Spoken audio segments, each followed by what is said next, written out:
Olá, povão, tudo bem? Hoje é um vídeo para explicar um experimento muito importante. O que é superstição? Skinner, o fundador do behaviorismo radical, em 1948, em um de seus muitos experimentos com pombos, mas calma aí, eu vou falar de seres humanos ainda, tá? Estudou que hoje viria a ser chamado de comportamento supersticioso. O que acontece quando um reforçador acidental, né, um estímulo que normalmente funciona como reforçador, é estabelecido pelo acaso. Então, ele é liberado pelo acaso quando não existe contingência, né, não existe uma relação de dependência entre uma resposta e o reforço. Mas esse reforçador é liberado por acaso depois de algum comportamento. O que acontece com esse comportamento? O que isso significa? Para que o experimento possa ser integralmente compreendido por você, é preciso que vocês tenham aí alguns conceitos, né, bem claramente, como o conceito de estímulo, de comportamento, de resposta, de reforço, contingência, né? São palavras que dizem muita coisa, são conceitos complexos. Então eu vou explicar aqui rapidamente, tá?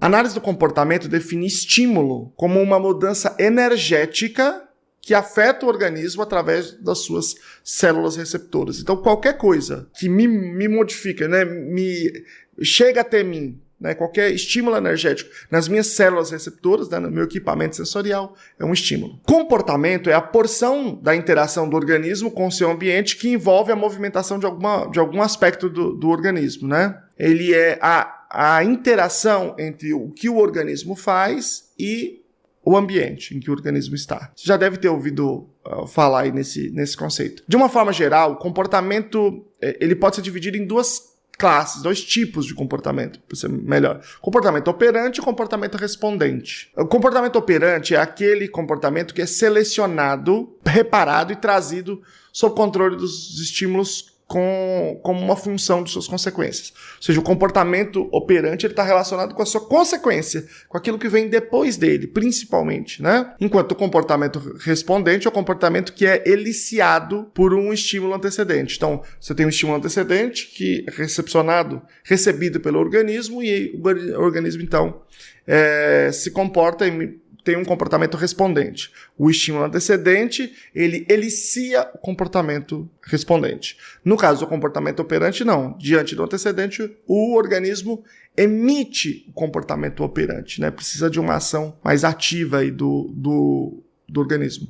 A resposta é essa ação executada pelo organismo. Ou seja, o comportamento, o ato propriamente dito, né? Como defendem alguns autores aí. Por outro lado, reforço. O que é o reforço? É uma mudança de estímulos que aumenta as chances de certas respostas similares às que a antecederam acontecerem no futuro. Ou seja, uma consequência a um comportamento que aumenta a probabilidade daquele comportamento acontecer no futuro. Isso aqui é reforço, tá? Contingência, essa é uma outra expressão importante, é a relação de dependência entre um comportamento operante e as suas variáveis de controle. Então, por exemplo, você tem um antecedente e tem o reforço, ou, em alguns casos, é uma consequência que diminui a probabilidade, então ela é uma punição. Mas isso é a contingência, é a relação entre o que o organismo faz, a resposta, e o seu antecedente e a sua consequência, que está diretamente ligada a ele. São relações de dependência, é uma relação de dependência entre eventos, tá? Imagine que você esteja no seu intervalo do trabalho diante de uma máquina de guloseima, por exemplo, que é as máquinas de salgadinho, de refrigerante e tal, que foi recentemente instalada no local em que você trabalha. Então você resolve experimentar ali, você insere uma moeda e tira um pacote de batatinha. Okay? Você come, se sente satisfeito, né, com o sabor.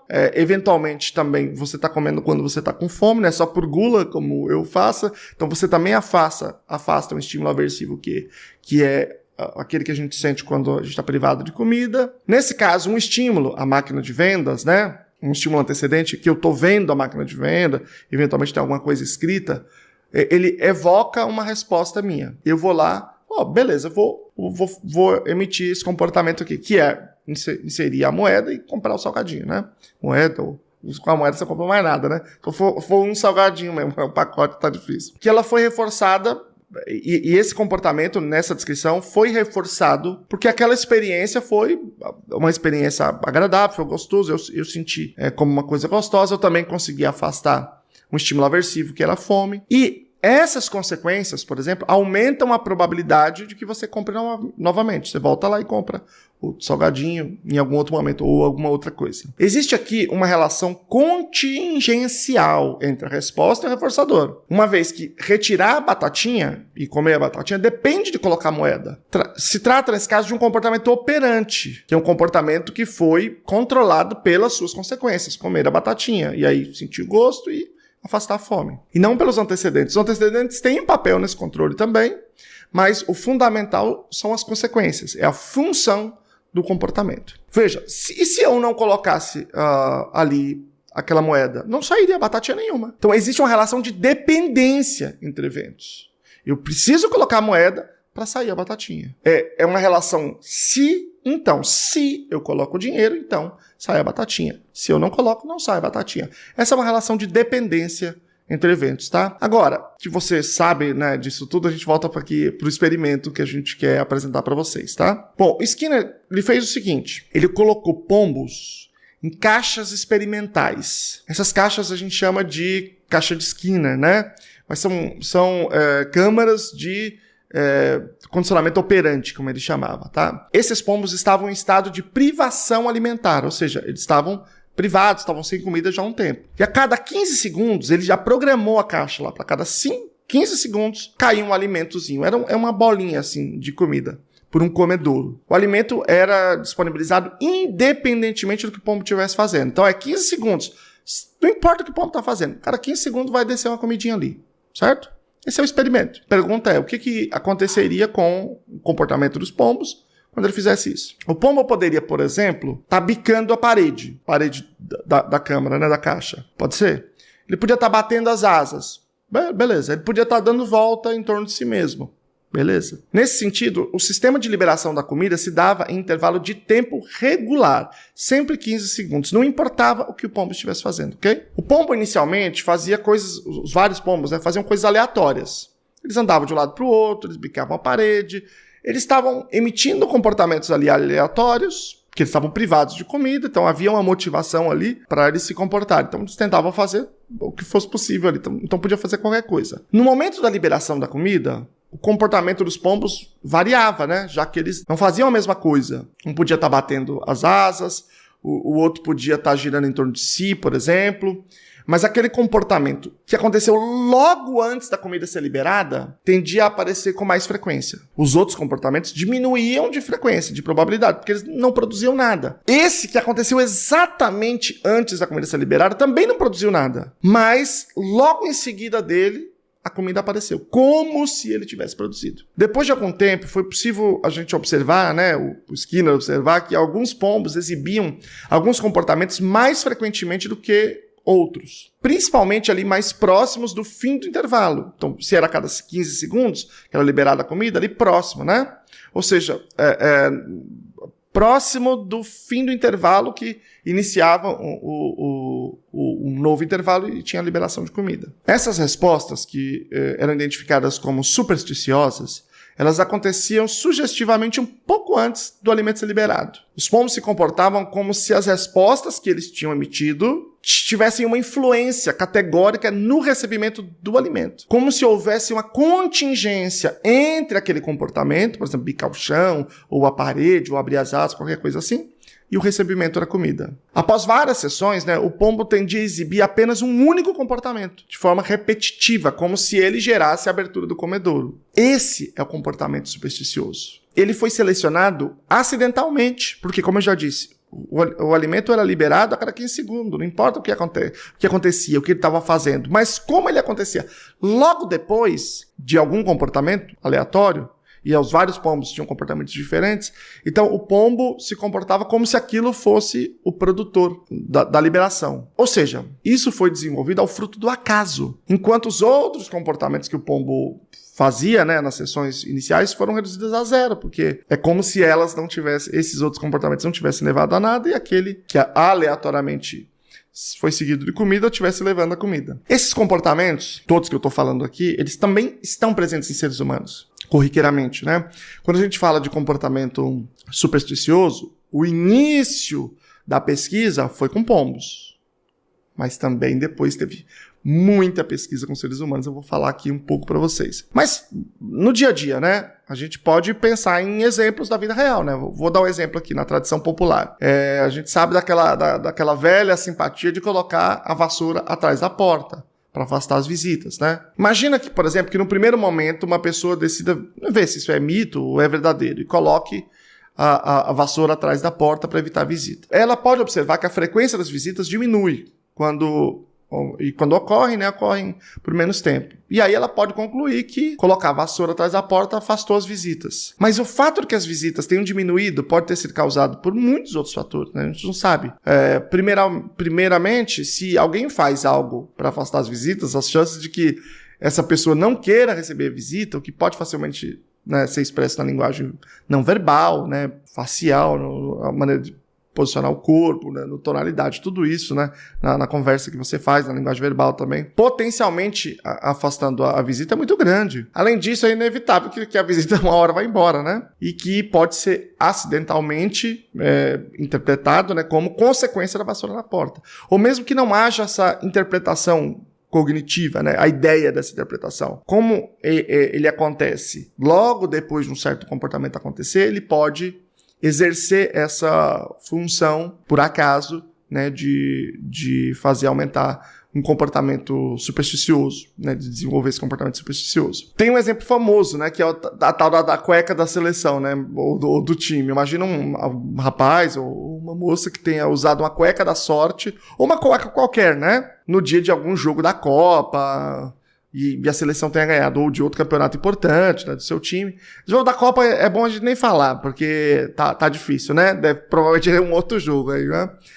Talvez de algum time do indivíduo ali, né? E ele usou uma certa cueca. Daí ele associa, né, essa cueca com aquela vitória. No próximo jogo ele veste a mesma cueca e o time dele, ou a seleção, ganha novamente. E o indivíduo atribui, ou ele passa a usar aquela cueca, ainda que não necessariamente, não é a atribuição cognitiva, né, verbal, que define o comportamento supersticioso, mas aumentar a probabilidade em função de alguma coisa que é por acaso, né? E ele atribui aqui aquela cueca, né, mesmo não havendo nenhuma contingência entre os dois eventos. Ou seja, não existe nenhuma relação de dependência entre os eventos. Eu usar ou não usar a cueca não tem o menor controle sobre o que acontece no jogo. Mas ainda assim, né, eu posso me comportar como se houvesse. E é justamente o que configura o comportamento supersticioso, né? Muitas variações desse comportamento estão presentes no nosso cotidiano, né? Por exemplo, que nunca deu um pulinho no fim de ano, na esperança de que o ano seja melhor. Isso é que é chamado de comportamento supersticioso ou superstição. Mas veja, nós estamos falando aqui especificamente não dessa tradição cultural, em que uma coisa é descrita como uma coisa que traz uma certa consequência e as pessoas vão fazendo dentro daquela cultura. Não é isso, é dentro da própria história do indivíduo, né, nesse sentido aqui, dentro da própria história. Então, por exemplo, um indivíduo em algum ano foi lá e pulou a ondinha. E aí ele devia acontecer alguma coisa importante durante aquele ano. E aí aquilo é interpretado, né, ou aquelas consequências são atribuídas a uma consequência daquele comportamento dele, quando, né, não tem relação direta, né? E aí a gente chama isso de comportamento supersticioso se ele aumenta por conta disso, por conta de uma relação que é só uma relação de tempo, não é uma relação de dependência entre eventos, né? O Skinner também propôs que ao longo de muitos anos, né, a seleção filogenética, a biológica, né, tornou possível com que o comportamento operante, né, por meio da evolução de suscetibilidade às consequências do comportamento, abriu essa margem. Então, assim, a seleção da espécie selecionou essa espécie, nós, né, seres humanos, como seres que, e outras espécies também, né, como seres que se comportam e cujo comportamento é selecionado pela consequência, ou é selecionado por aquilo que vem depois, que em geral é consequência, mas que em alguns casos não são. Mas como nós somos esses seres que temos esse comportamento sob controle das consequências, então essa suscetibilidade é fruto dessa evolução. Essa suscetibilidade abriu margem para que houvesse a seleção de respostas que são contíguas e não necessariamente contingentes ao reforçador.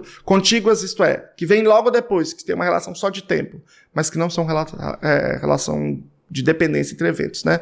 Como é o caso da superstição, né? Além disso, o Skinner, ele contribuiu muito com descobertas assim, incríveis no campo da análise do comportamento, né? Em várias coisas, né? Agora, tem alguns experimentos interessantes, né? O Catania, o Charles Catania e o Cutts, em 1963, fizeram um experimento que contribuiu assim, de forma bastante relevante para o assunto, né? Foi requisitado que alguns universitários, então, veja, não é uma coisa de pessoas com menos escolaridade, com menos inteligência, não tem nada a ver com isso. Não, foi requisitado que universitários se sentassem em frente a um painel, onde havia 2 botões. Tinha 2 botões num painel, né? Um dos botões aumentava a quantidade de pontos do participante, em média 30 segundos. Um dos botões. Após ter sido pressionado, você pressionava, 30 segundos depois, aumentava a pontuação. O outro não produzia nenhuma consequência. O outro era irrelevante. O objetivo do participante era obter a maior quantidade de pontos possível, né? Nesse sentido foi observado que o comportamento de pressionar o botão inútil era mantido de forma supersticiosa, porque pressionar esse botão era seguido do aumento da pontuação pela pressão subsequente do outro botão, que era o botão funcional. Eles apertavam os 2, só um que tinha efeito, mas o outro, apertar o outro também se mantinha, como se o outro também exercesse função, o que não era verdade. Mas como você apertava o outro, demorava 30 segundos para poder os pontos aparecerem, eventualmente você apertava o outro, e aí aqueles outros pontos que surgiam aleatoriamente, aparentemente, né? Aleatoriamente depois do botão inútil, porque não tem nada a ver com o botão inútil, também mantinha o comportamento de apertar aquele botão, né? O estudo, ele sugeriu que o padrão de comportamento supersticioso faz parte de uma classe maior de comportamentos, na qual um deles dispõe de contingência com relação ao reforçador, né? Então, nesse caso, apertar um botão tinha contingência, o outro que não tinha. Então, quando a gente fala de comportamento supersticioso, nós estamos falando que o indivíduo está se comportando, ele está mentindo um monte de comportamento. E, eventualmente, algum tem algum tipo de função e outro não, mas o outro é mantido também. Por exemplo, né, vamos usar o terno da sorte, né, no dia da entrevista, não é responsável pelo sucesso da entrevista, né, não pode ser alguém dizer assim, nossa, você usou um ternão ali, agora eu vou ter que contratar.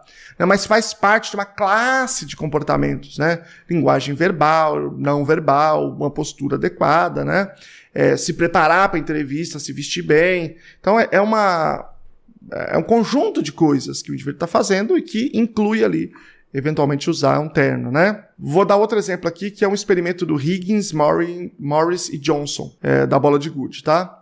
Foi preparada uma situação experimental assim, com um boneco de palhaço que soltava bolinha de gude aproximadamente a cada 15 segundos, ou seja, mesma situação do pombo, com a diferença que era bolinha de gude, né? Com períodos, e que a pessoa não estava na caixa, né? Com períodos intercalados que não havia liberação de bolinhas. Então foi instruído a crianças de idade pré-escolar, né? Eles chamam de pré-escolar lá, como se fosse ensino infantil aqui, né? Que pressionar o nariz de palhaço do boneco fazia com que fosse liberada bolinha, né? Uma bolinha. No final do experimento, o que se observou? Que as crianças pressionavam o nariz apenas nos períodos de liberação da bolinha. Ou seja, aproximadamente por volta de a cada 15 segundos. Mas não nos períodos intercalados, em que nada era liberado do nariz do palhaço.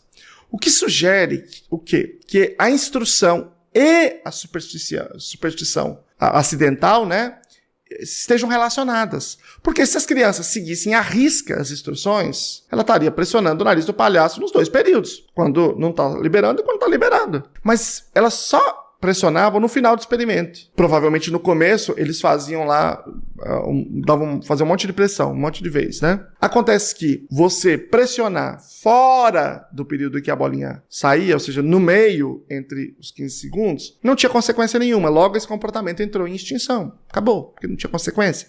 Porque comportamentos só existem com reforço, exceto os respondentes, né? Agora, aqueles que aconteciam ao final do período, tinha uma bolinha. Só que a bolinha não era consequência. A bolinha era um estímulo que aparecia ocasionalmente a cada 15 segundos. E aí, aquilo funcionou como um reforçador acidental. Ou seja, funcionou para aprendizado de um comportamento supersticioso. Ou seja, não são só pombos que se comportam assim. Também seres humanos do mesmo jeito, né? Um grande abraço, gente. Espero que vocês tenham entendido um pouco aí do comportamento supersticioso.